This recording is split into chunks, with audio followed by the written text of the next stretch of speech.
Hola amigos y amigas de Lémelo, yo soy Cassandra Changuerotti, bienvenidos a esta quinta temporada donde tengo el placer de tener a una invitada que no se puede creer. Está con nosotros la directora Lucrecia Martel, directora de películas como La Niña Santa, La Ciénaga, La Mujer sin Cabeza, Sama, entre unos cortometrajes y una incursión en el documental, me parece, por primera vez. Y nos va a platicar un poco de las razones por las que vino a México y la suerte que tuvimos de que nos pudiera acompañar el día de hoy. Bienvenida, Lucrecia. Muchas gracias, ¿no? Muy honrada de estar acá. Bueno, ¿qué te digo? Pues bueno, vamos a empezar este episodio de Lémelo conociendo un poco sobre tu pasión por la lectura, que a mí me sorprendió mucho. Bueno, no me sorprendió, más bien no sabía qué me iba a esperar. Mira. Y llegaron unas lecturas que me agarraron por lugares muy peculiares. Pero quería preguntarte, ¿cómo empezó tu gusto por la lectura? Yo creo que fue porque empecé a tomar café muy chica. Debo haber empezado a tomar café, es que fue así, fui a un velorio y era de una parienta de una mujer de la familia, no muy cercana, y era la segunda vez que yo veía un muerto y la primera vez que vi que una persona se desmaye, que me impresionó muchísimo, la persona desmayada, que era la hija. Y ahí quedé como con un insomnio que agiganté con el café. Empecé a tomar café, pero litros de café sin que se dieran cuenta en mi casa. Un poco para no dormir a la noche, porque me había quedado con miedo de ver a una persona desmayada. Y entonces, ahí empecé a leer. Ok, ¿y qué empezaste a leer? Mitología griega, después una versión que después me humilló muchísimo enterarme que era una versión para niños del Quijote. Los libros para niños así que es como subestiman un poco a los niños, me enferman. Sí. Y entonces me sentí muy humillada por eso. Y bueno, y después ya cuando empezás a leer, y después que me iba muy mal en la escuela primaria y de repente vino mi maestra se embarazó, vino una maestra suplente y la maestra suplente le caí bien y apoyaba mucho que yo leyera y que otro amigo mío que resultó ser un noviecito después y éramos como los que leíamos y me sentía así motivada, incentivada y después ya seguí, me sentía especial porque leía más que los otros y qué sé yo. Y o sea, ahora que me dices de los mitos griegos, la Biblia, ¿cuándo llegó a tu vida? Me llamó la atención el... Creo que más de adolescente porque mi familia no son muy religiosos, pero de adolescente yo tenía una desesperación por hacer cosas sociales, como a los 12 años por ahí. Quería hacer algo, no sé, tenía una vocación de buscar una misión, algo. Y entonces lo único que había por ahí cerca de mi barrio era la parroquia.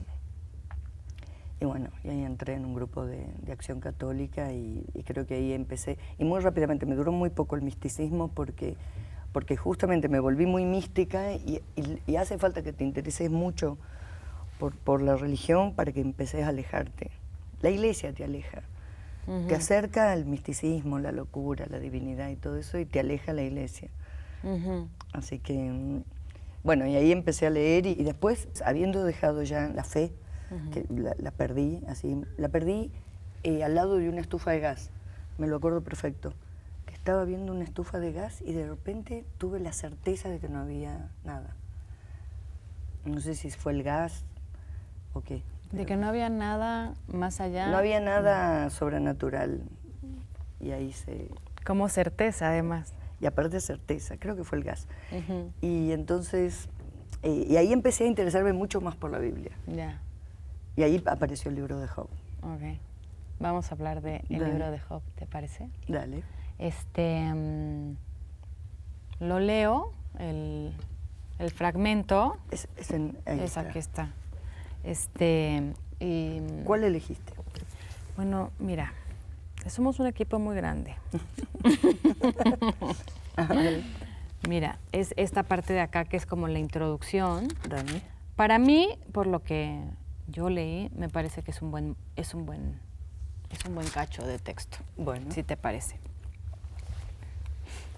Ahora viene la iluminación. Ah, muy bien. Muy bien.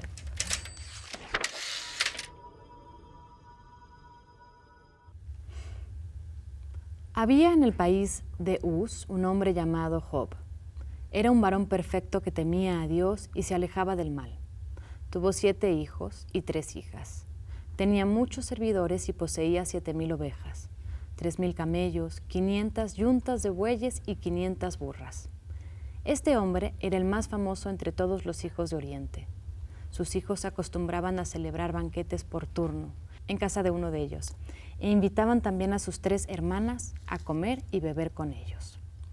Una vez terminados los días de esos banquetes, Job los mandaba a llamar para purificarlos. Se levantaba muy temprano y ofrecía sacrificios por cada uno de ellos, pues decía: puede que mis hijos hayan pecado y ofendido a Dios en su corazón. Así hacía Job. Un día, cuando los hijos de Dios vinieron a presentarse ante Yahvé, apareció también entre ellos Satán. Yahvé dijo a Satán: ¿de dónde vienes? Satán respondió: vengo de la tierra, donde anduve dando mis vueltas. Yahvé dijo a Satán: ¿no te has fijado en mi servidor Job? No hay nadie como él en la tierra. Es un hombre bueno y honrado, que teme a Dios y se aparta del mal. Satán respondió: ¿acaso Job teme a Dios sin interés? ¿No lo has rodeado de un cerco de protección a él, a su familia y a todo cuanto tiene? Has bendecido el trabajo de sus manos y sus baños hormiguean por el país. Pero extiende tu mano y toca sus pertenencias. Verás si no te maldice en tu propia casa. Entonces dijo Yahvé a Satán: te doy poder sobre todo cuanto tiene, pero a él no lo toques. Y Satán se retiró de la presencia de Yahvé. Un día los hijos y las hijas de Job estaban comiendo y bebiendo en casa del hermano mayor. Vino un mensajero y le dijo a Job: tus bueyes estaban arando y las burras pastando cerca de ellos. De repente aparecieron los sabios y se los llevaron, y a los servidores les pasaron a cuchillo. Solo yo pude escapar para traerte la noticia. Todavía estaba hablando cuando llegó otro que dijo: cayó del cielo fuego de Dios y quemó completamente a las ovejas y sus pastores. Solo escapé yo para anunciártelo.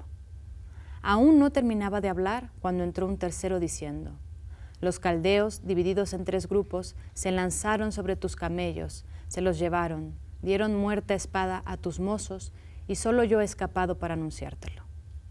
Estaba contando lo sucedido cuando un último lo interrumpió diciendo: tus hijos e hijas estaban comiendo y bebiendo vino en casa del mayor de ellos. De repente sopló un fuerte viento del desierto y sacudió las 4 esquinas de la casa. Esta se derrumbó sobre los jóvenes y han muerto todos. Solo yo pude escapar para traerte la noticia. Entonces Job se levantó y rasgó su manto. Luego se cortó el pelo al rape, se tiró al suelo y, echado en tierra, empezó a decir: desnudo salí del seno de mi madre, desnudo allá volveré. Yahvé me lo dio, Yahvé me lo ha quitado. Que su nombre sea bendito. Dios mío. Dios mío. Mira, ¿qué es lo que me parece interesante? Primero, que no es la única cosa así controvertida, donde Dius tiene un carácter. Donde Dios se porta con inseguridad, porque viene el diablo y lo tienta sobre Job. Que no será que es tan bueno porque lo has rodeado de bendiciones. Y después, entonces, y que Dios le haya dado, lo que me impresionó a mí de ese libro, es que para asegurarse, en ese ataque de inseguridad divina, esté muy dispuesto a sacrificar un montón de gente para ver hasta dónde llegaba la fe de Job. Y después cómo se sale con la suya el diablo, por lo menos hasta ahí. Y lo que me parece interesante es que, bueno, después pasan muchas cosas en el libro, pero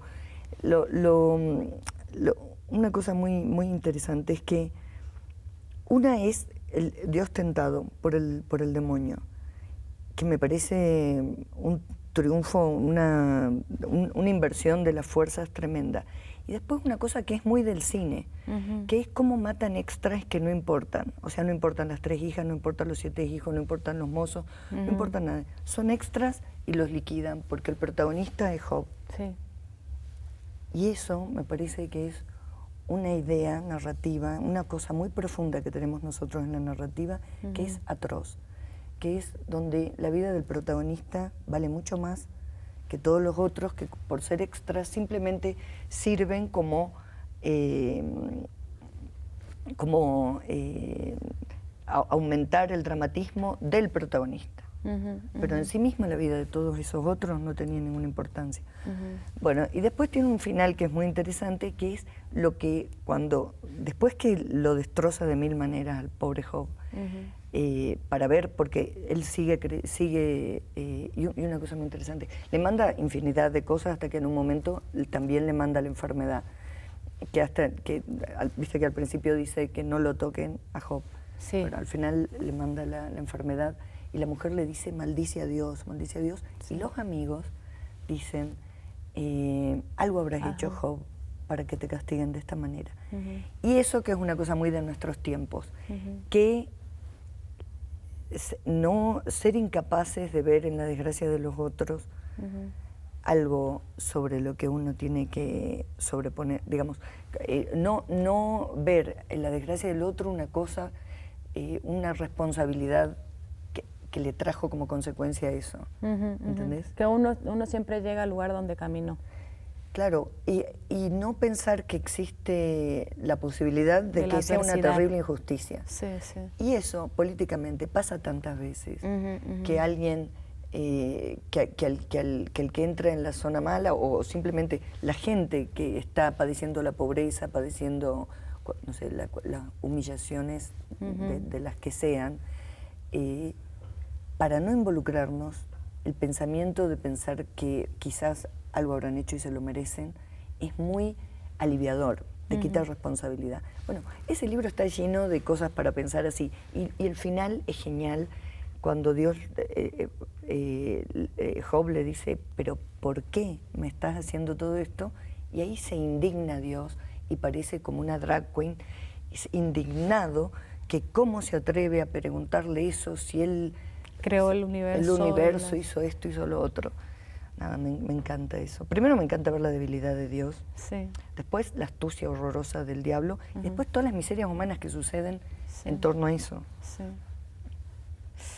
A mí me sorprendió mucho, me gustó mucho, y le vi tanto esta parte como de su debilidad en su ego, ¿no? Como decir, pero también la falla de la fe, ¿no? Porque también el diablo lo que está diciéndole es como, creaste un mundo con tu justicia transaccional, donde siempre va a haber una cosa buena por haber hecho lo bueno, donde está la voluntad de hacer el bien sin el resultado. Y también ahí está esa parte como decir, hay una falla en lo que debe ser la fe, porque es como darle al ser humano también la autonomía sobre su fe. No tengo que compensarlo para que la tenga. Claro. Bueno, que ese es el pensamiento del diablo, pero de cualquier manera, que el papel de la mujer de Job es buenísimo, que le dice, y se da cuenta de todo. Dice, maldecilo a Dios, te está castigando. No. No, es muy bueno el libro, pero es muy bueno. ¿Por qué lo incluyeron en ese libro? Eso es lo que me parece raro. ¿Por qué lo incluyeron en la Biblia? Porque no tiene ninguna cosa historia, ¿no? No está puesto en ninguna parte histórica. Es uno de los libros que más ha perturbado a la literatura, pero ¿por qué no pasó? ¿Viste la purga que hubo de libros hasta que se conformó la Biblia como una cosa sola? Sí, como grupo de textos sagrados. Yo no entiendo cómo pasó, y que este texto haya pasado es muy bueno, porque es un poco donde se ve la construcción de lo que es la construcción de lo que es la fe, el invento que es Dios, bueno, el invento no quiero ofender a nadie. No es que yo crea que es un invento, así como una cosa. La necesidad de Dios, ¿no? También sería como... Sí, porque no hay ninguna prueba científica que diga Dios no existe. Sí. Pero lo que yo estoy segura que no es ese señor blanco con barba. Claro. Quién sabe, haya una cosa, no sé, más allá de los agujeros negros, el límite del universo, no sé, alguna inteligencia superior, pero no creo que sea esa cosa moralista que nos enseñaban nosotros y que acá se revela con todas sus fallas, sus debilidades emocionales. Sí. Buenísimo. Así termina este primer bloque, fascinante. No se vayan a ningún lado, regresamos.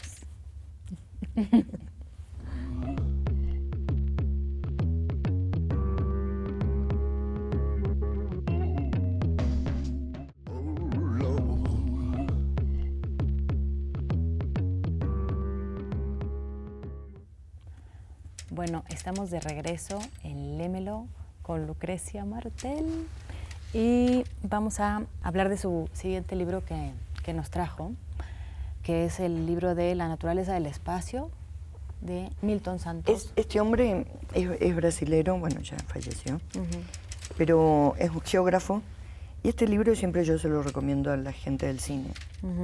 Es para comprender lo que sucede sobre el espacio y cómo el tiempo va generando capas de significado sobre el espacio. Bueno, hay muchas otras reflexiones, ¿no? Y por el mundo del cine, que nuestra relación con el... voy a hablar de la gente del cine como si fuera un pueblo. Sí. Como si fuera un pueblo. Bueno, si los juntaras... Con sus particularidades. Sí. Bueno, que es un pueblo que es tuyo también. Sí. No, y entonces... reflexionar sobre el espacio es algo muy fundamental en el cine. Y como yo tengo unas teorías que no las voy a decir todas porque si no voy a parecer una persona muy poco seria, pero como categoría para el cine y creo yo para la política, el espacio es fundamental, reflexionar sobre el espacio. Y bueno, y este hombre hace eso y desde una perspectiva latinoamericana, digamos, es un brasilero. Los brasileros tienen una cantidad de gente que ha pensado, tienen pensamiento muy fuerte, han reflexionado mucho sobre el continente. No digo que los otros países no, pero digo en los brasileros notable la cantidad de autores sobre filosofía, sobre qué sé yo, categorías de la filosofía como el espacio. Yo no conocía a este personaje, sé que creo que a partir de los 60 él empieza como a estudiar la geografía, no como nada más la naturaleza, como hay tantas mujeres en tal lugar, tantos hombres o este tipo de plantas, sino que empieza a ver cómo los hombres y las plantas se han afectado ambos, cómo la economía corrompe o ayuda a la geografía de un espacio. Y claro, o sea, yo pienso en tu cine, en el que la naturaleza es algo muy presente, y pienso en la ciénaga, y pienso en los niños, en el monte, yendo con las pistolas allá a ponernos a todos muy nerviosos, que está súper involucrado, o sea, siempre te involucras con una virgen que está en ese momento, ¿no? O en la cuenca, en la mujer sin cabeza, qué relación tienes, por qué en esa cuenca suceden las cosas que suceden. Creo que está súper permeado tu cine de una cosmovisión geográfica de lo que estás haciendo, ¿no? Y sobre todo porque, mira, eso es muy interesante también en el cine de terror, donde el espacio adquiere un carácter que nada en el espacio te dice que lo tenga. Por ejemplo, un sótano oscuro a cualquiera un poco le da miedo, pero realmente sobre el sótano oscuro hay tantos relatos que es imposible no estar caminando hacia un sótano y se te vengan imágenes de películas, de cuentos. Y entonces el espacio está cargado de relatos. La cocina para la mayor parte de nosotros es un lugar muy agradable, porque es el lugar donde comemos, donde se habla con la familia. Los espacios están cargados de cosas que no son en sí los espacios, que no pertenecen a la cualidad espacial, sino que son relatos, usos que se le han ido sumando. Bueno, y a gran escala pasa lo mismo. Y a gran escala también una cosa que es interesante para pensar es que Viste que hay como una división entre la naturaleza y la civilización, o lo no naturaleza, que vendría a ser lo hecho por el hombre. Y eso me parece una estupidez muy grande. Y en el cine eso muchas veces aparece, que es pensar que está lo natural, lo puro, y está lo humano y lo contaminado.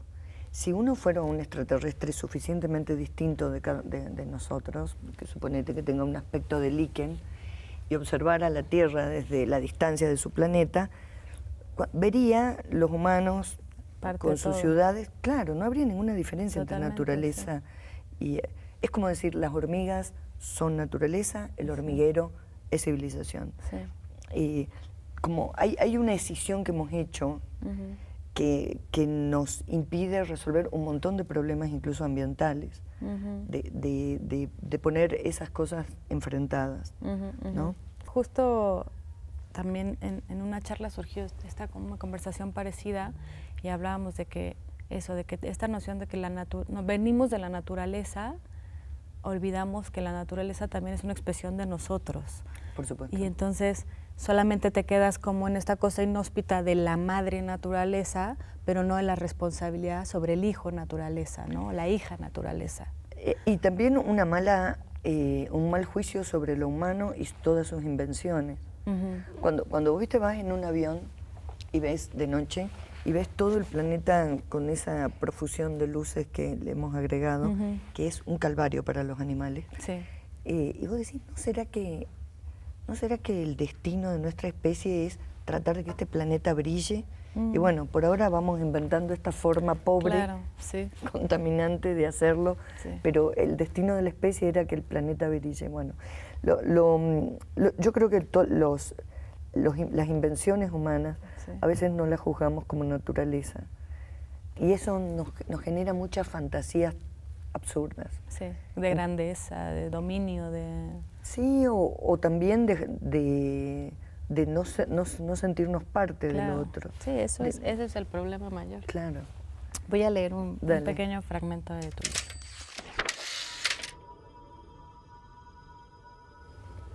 El papel del símbolo y de la ideología en el movimiento de la totalidad. Durante mucho tiempo constituyó una necesidad oponer esencia y apariencia, pero ese camino ya no es capaz de brindar frutos, ya que la ideología es también esencia. Aparece como realidad y así es vivida. Tal vez sea mejor oponer y enfrentar esencia y existencia, pues esto nos obliga a rehacer el camino que lleva a la esencia de la existencia y en el cual encontraremos las cosas en movimiento. Así como ha propuesto J. Anderson, 1973, la ideología no puede ser vista en términos única y puramente subjetivos, como si perteneciesen solo a la cabeza, sino también a partir de su realidad concreta, factual. La ideología produce símbolos creados para formar parte de la vida real y que frecuentemente toman la forma de objetos. La ideología es, al mismo tiempo, un dato de la esencia y un dato de la existencia en este fin de siglo. Esta es la estructura del mundo y también en las cosas. Es un factor constitutivo de la historia del presente. La realidad incluye la ideología y la ideología es también real. La ideología, antes considerada como falsa y por lo tanto no real, de hecho no es algo ajeno a la realidad ni es solo apariencia. Es más que apariencia porque es real. Cuando en un lugar la esencia se transforma en existencia, el todo en partes y, así, la totalidad se da de forma específica. En ese lugar, la historia real llega también con los símbolos. De ese modo, hay objetivos que nacen como ideología y como realidad al mismo tiempo. Y así es como se dan como individuos y participan de la realidad social.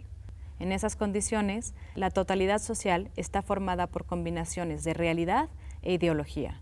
De esa manera se hace la historia. Esto es muy bueno para el cine, te digo. Yo lo recomiendo mucho a los estudiantes, porque ¿viste? ¿Qué le vas a dar? ¿Qué le podés recomendar a un estudiante de cine? Un libro de guión son un desastre la mayoría. Entonces, mejor que piensen sobre cosas más serias. La capacidad de incidencia de nosotros sobre la realidad es algo que en estos tiempos tan oscuros de que no sabemos para dónde va el planeta y donde todos parecemos que alegremente caminamos al abismo, como si no supiéramos ya todo lo que hay que frenar urgente porque las consecuencias están desatadas, tipo el calentamiento del mar, se va a derretir Groenlandia, no sé qué, bueno, viste todos los desastres.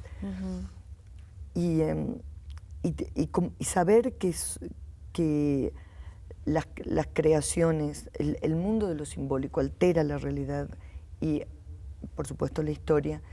Es tan importante tener fe en eso. En eso es la única fe que me quedó.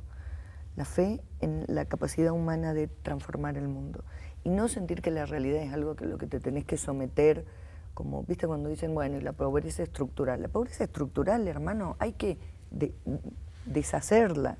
No se puede pensar la economía partiendo de la base que va a existir siempre pobreza estructural, como ideas, viste, como determinismos acerca de lo humano, cuando se habla de la naturaleza humana, como si existiera la tal cosa, la naturaleza humana, y que esa naturaleza humana es la lucha por la supervivencia, cuando, viste, constatás muy fácilmente que a nivel grupal, especie, no vamos hacia la supervivencia, somos suicidas, una especie suicida.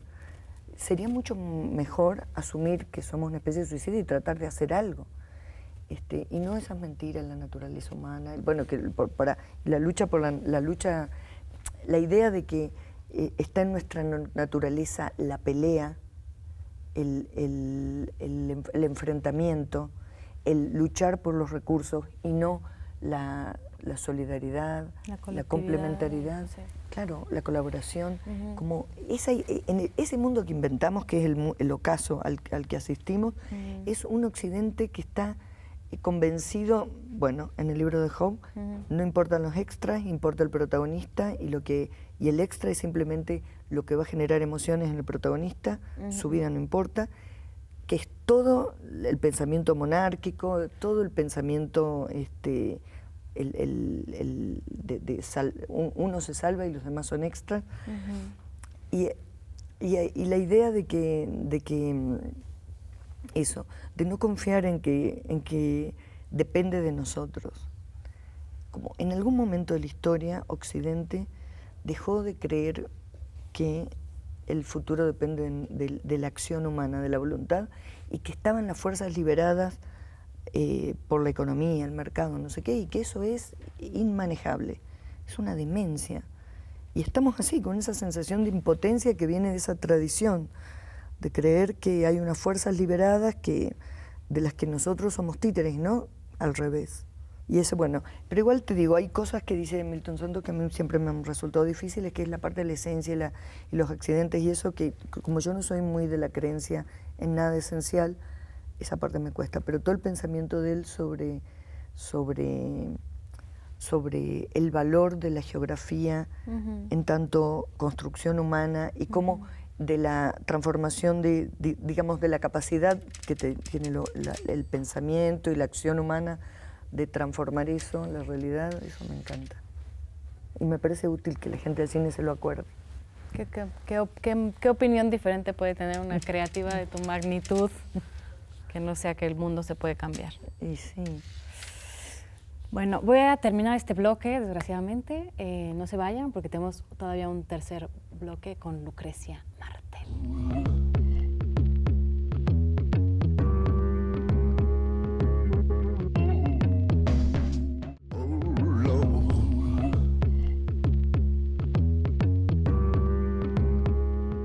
Hola amigos de Lémelo, estamos de regreso con Lucrecia Martel para leer un poco de Un destino común en este bloque, que es el libro que nos ha dejado Lucrecia Martel. Voy a leer un fragmento.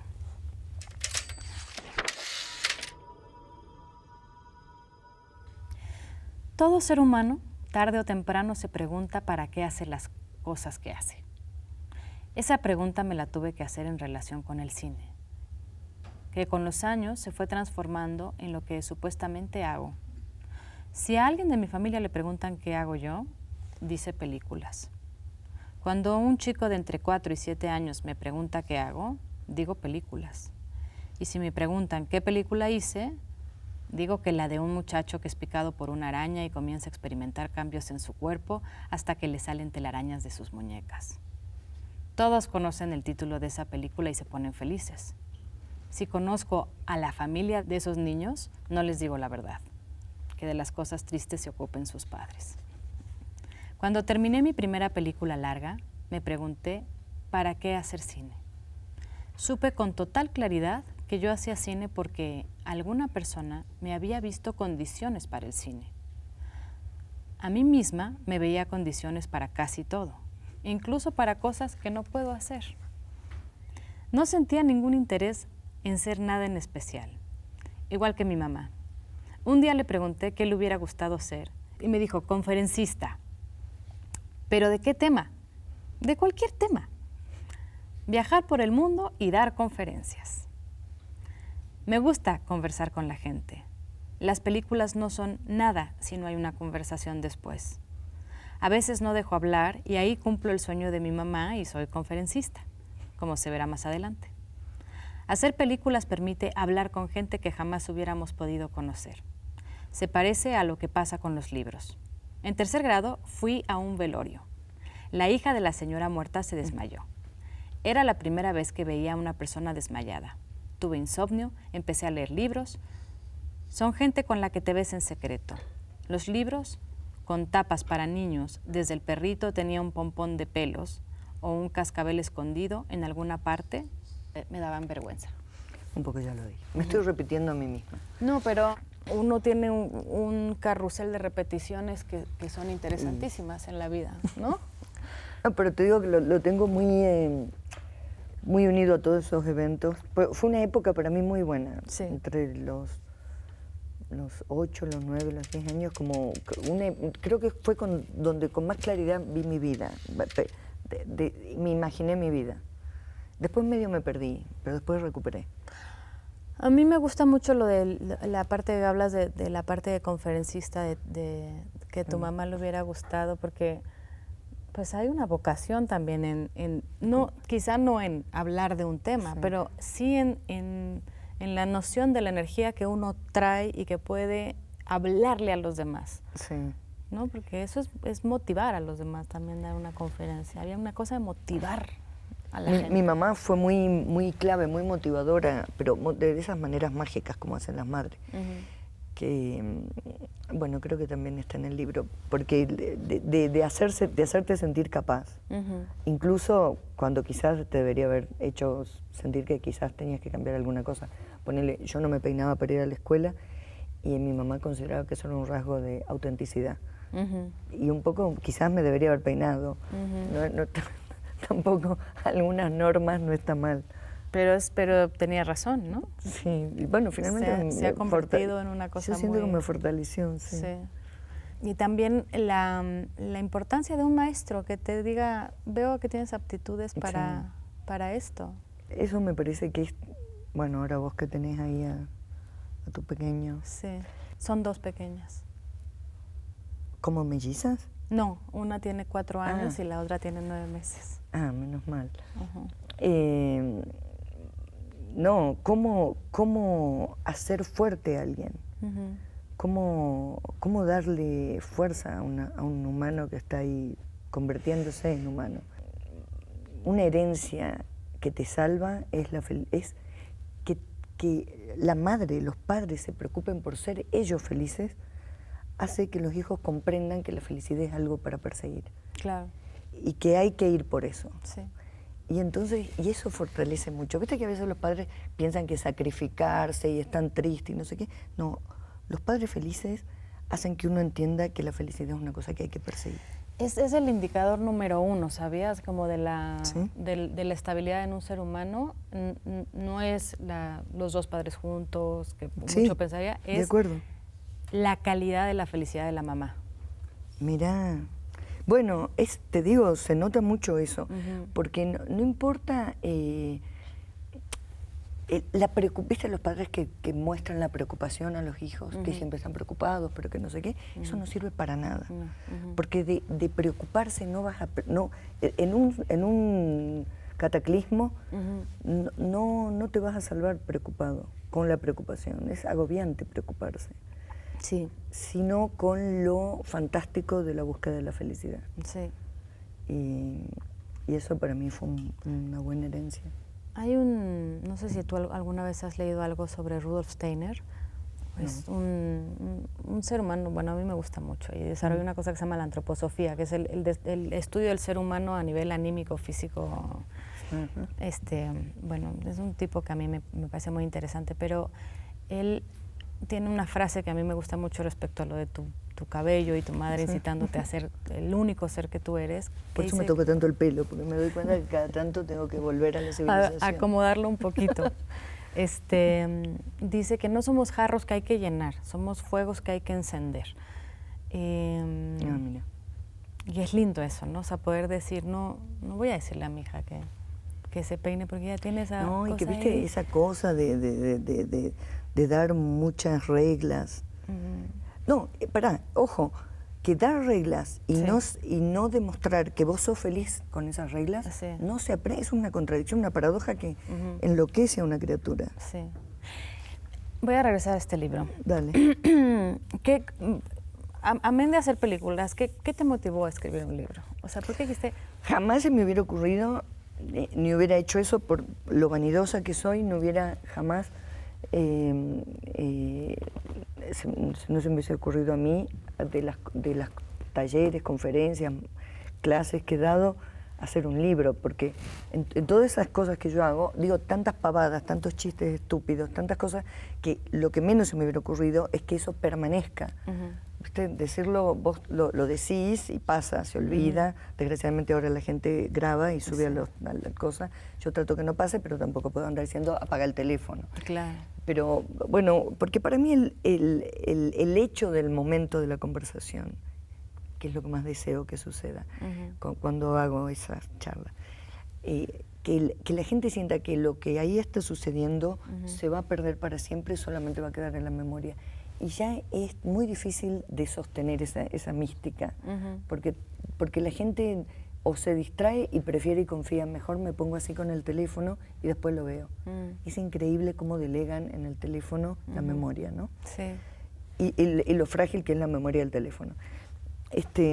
Y entonces, pero a Malena Rey, editora de Caja Negra, una editorial buenísima argentina, se le ocurrió que era una buena idea y con Pablo Marín ellos asumieron como la de buscar por todo YouTube y lugares donde yo había dado charlas y juntarlos, pues son como, no sé, son como 15, 16 años de charlas que ellos eligieron que fui dando aquí y allá.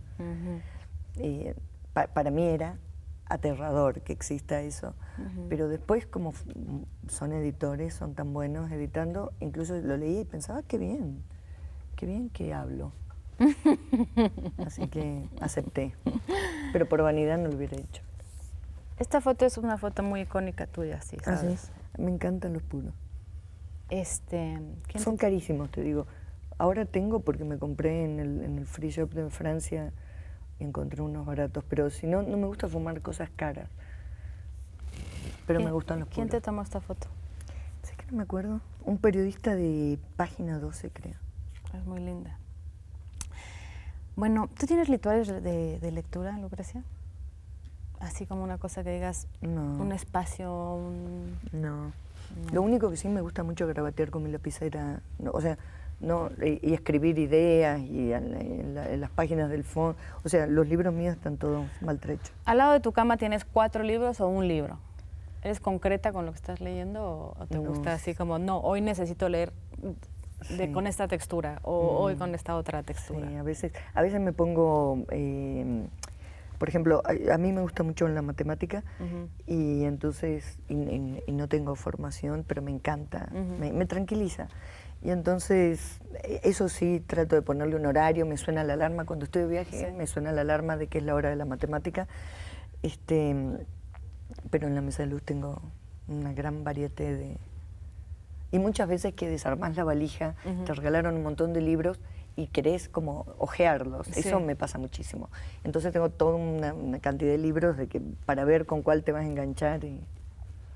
Sí, Ok. Bueno, Lucrecia, y tú estás en México porque vienes a presentar un documental. Sí, Nuestra Tierra. ¿Qué? Mira, cuando hicimos el libro todavía no teníamos el título de la película y al final quedó medio unido. Nuestra Tierra, un destino común. Sí, es un documental que empieza con un caso policial que es el crimen de un comunero indígena y después es como una inmersión en cómo las patrañas de la historia argentina para desposeer y digamos, sobre todo usurpar tierras a las comunidades, cosa que acá sucede terriblemente también. Cada día. Sí, es tremendo. En toda Latinoamérica, uno tendría la esperanza que en México no fuera así, pero toda Latinoamérica sigue siendo mucho más heredera de la colonia que de la independencia. Yo por ahí leí que es un documental que tomó muchos años lograr, 14. Y una cosa que me gustó mucho es que decías que no sabes si tienes las aptitudes para hacerlo, pero había que hacerlo. Claro. Y eso me pareció hermoso, porque cuánta gente se detiene de hacer un cambio, de poner un movimiento en algo que lo necesita, por miedo a no tener las capacidades para hacerlo. Sí, sabes que yo pienso que eso es algo vital de la experiencia humana, que es la aventura, que en un momento te tenés que lanzar a la aventura. Yo pensaba que no era, casi te diría que hubiera deseado que otro director al principio estuviera alguien con más experiencia en documental, pero después en la medida en que fui viendo que la historia argentina es una construcción tan de ficción, sentía, no, esto es algo que yo conozco muy bien, y entonces me empecé a alentar a mí misma a hacerlo. Y bueno, pues, también me fui rodeando de gente muy increíble con la que te animás a la aventura. Pero la aventura sola es imposible. Y además también como una observación de la cultura en Argentina que no reconoce la diversidad de personas que están ahí y que... En todas las etapas de la historia argentina vos podés comprobar es el desprecio por lo indio. Sí. Y un país así nunca va a salir adelante. Y por eso está la Argentina como anda. Sí. Y creo que por eso Latinoamérica está como está. Sí, sí. Porque no tenemos posibilidad de pensarnos como un continente fuertemente indígena. Sí. Ni sentir en eso, en esa identificación, un placer y una felicidad, un goce. Sí. Porque como lo desconocemos, mira, hace falta cuando... Una cosa de la colonia, lo que más me duele, es cómo nos impidieron, cómo se erradicó la idea del humor en las comunidades indígenas. Y eso se erradicó de nuestra cultura. Nuestra cultura criolla no tiene eso. No cree imagina lo mejor que pudo hacer y lo peor que hizo por la imagen que construimos acerca de lo indígena. Es una cosa solemne, aburrida para nosotros y para cualquier comunidad. No, toda una cosa de una solemnidad, no existe eso. Y borrar el humor, cuando vos querés someter a alguien, borrar la idea del humor es también borrarle la potencia que tiene una cultura para observarse a sí misma. Y sobrellevar lo que sea. Y sobre todo para observarse y alejarse de las creencias que en un momento ya no sirven más. Entonces una cultura con humor se aleja y cambia y se transforma. Entonces esa acción de la colonia sobre la cultura latinoamericana, sobre eso me parece de lo más terrible que se hizo, lo más empobrecedor. Igual, que lo hayan erradicado de nuestra percepción de lo indígena no significa que no exista el humor en las comunidades. Sino pero tienen un claro, sino que nosotros no lo reconocemos, no lo ni podemos... lo pensamos así, entonces tenemos una manera aburrida de acercarnos a todo lo que sea arte latinoamericano. Vos fíjate ahí en el museo que me encanta. Ahora, el otro día, cuando bien llegué, fui. la cantidad de gente sonriente que hay. La antropología, sí. De las cosas, de la sonrisa, hay gestos que vos decís, ¿cómo tan torpemente borramos todo eso? Sí. O tratamos, porque te digo, las cosas, lo que someter no significa que suceda la sumisión. ¿Viste? Hay una fantasía de la sumisión de las otras culturas, la cultura criolla, hispánica, europea, pero que nosotros lo contemos así no significa que haya sucedido. Esto me lleva a preguntarte un montón de cosas sobre tu cine. Es una cosa que nos compartiste y que me parece súper interesante, que te gustan mucho los libros de hipnosis. Sí. Y que trabajas mucho con la hipnosis para el cine. Me gustan leerlos y me parecen reveladores para el cine, porque viste que en los diálogos, que cuando te enseñan, o las personas del mundo del cine, la gente del cine, como dice Julieta, la gente del cine, cuando estamos escribiendo y llegamos a la parte del diálogo, el diálogo lo escribimos con un pensamiento que es el pensamiento de la escritura. Sí. Y que arruina, porque la oralidad no tiene el orden de la escritura, tiene otro orden que está lleno de accidentes, de los acontecimientos que suceden en el espacio. Entonces, cuando llegas a los diálogos, es muy interesante cómo funciona la hipnosis, porque la hipnosis funciona mucho, digo, para pensar eso en relación con el espectador, funciona mucho en acompasar la respiración, generar un ritmo para que la gente entre en ese ritmo. Y me parece una buena cosa para tener en cuenta. Es una cosa que además logras muchísimo en tus películas. Hay un estado hipnótico. Hay gente que se duerme, que lo considera una cosa buena también. Como para porque si no te echarse un sueñito. Claro. Ay, viste que dicen, en la película aburrida. Yo en las películas, mira, hay películas que me fascinan y las vi 5 veces y en muchas de esas veces me dormí. Sí. Porque no el descansar, dormir es del orden de la tranquilidad y de la seguridad. Sí. Vos te sentís en un mundo que hay una cierta, sabés que no va a venir un disparo, no va a caer un... Está cerca de donde sentiste el apego y la seguridad. Ahora, sobre la hipnosis también quería comentarte una cosa que no sé si tú sabías, pero Luis Buñuel trabajaba bueno, no sé, me imagino que lo aplicaba hacia sus películas, pero él hipnotizaba gente. Ah, mirá. Lo leí en un libro de Carrier, que era como escritor de él y de... Bueno, fue escritor, guionista de muchos grandes cineastas y lo conocía muy de cerca. Y dice que en una ocasión él vio cómo hipnotizó a una persona que trabajaba en su casa y la logró dormir sobre una mesa. Entonces a lo mejor los cineastas tienen por ahí...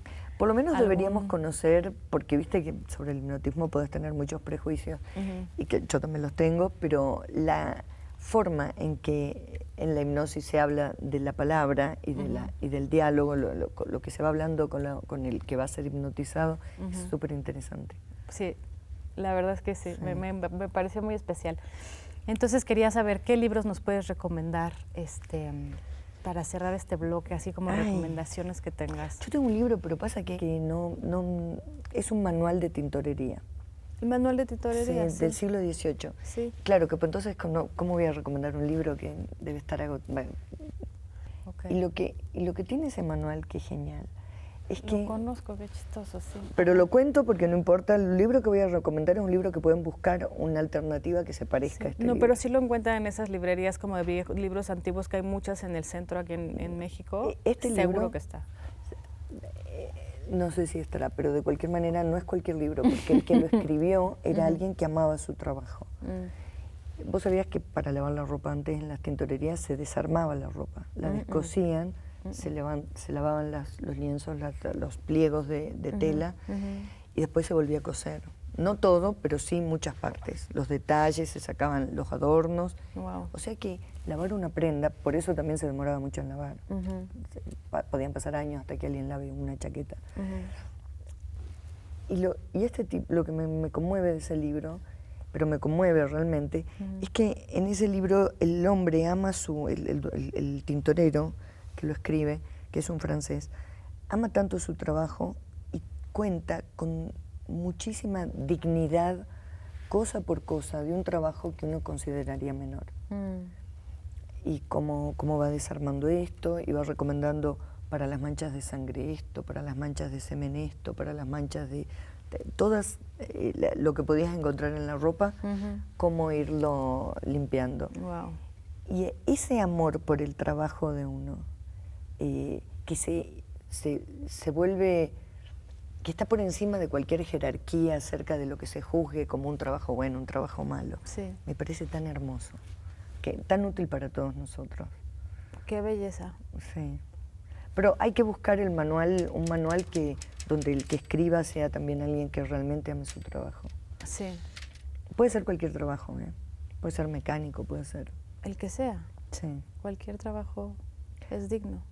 Claro, pero eso tiene que ser alguien que ame su trabajo. Sí. Puede ser una cocinera, Sí, por supuesto, sí. muy fácil Me encontrar encanta. eso quizás.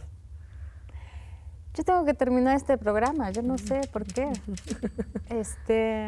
Ni modo, amigos de Lémelo.